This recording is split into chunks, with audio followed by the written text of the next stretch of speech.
માતાજી મિત્રો, હું તમારો ભાઈ એસપી ના આજના નવા બ્લોગમાં તમારું સ્વાગત છે. મિત્રો નવા હોય તો લાઈક શેર સબસ્ક્રાઈબ કરવાનું ભૂલતા નહીં. અને મિત્રો ઘણા દાડા પછી બ્લોગ બનાવીએ છીએ.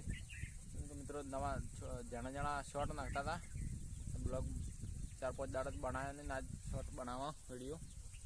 મિત્રો આજે આવી ગયા છે આપણે ભાટામાં સાર લેવા. કોકડાવા સાર ઢોરો ભાઈ જો મગફળીઓ મોટી મોટી થઈ ગઈ, બાજરી મોટી મોટી થઈ ગઈ, પાણી ચાલુ હે બાજરીમાં.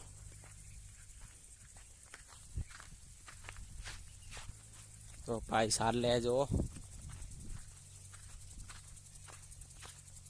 ખોદા ખોદે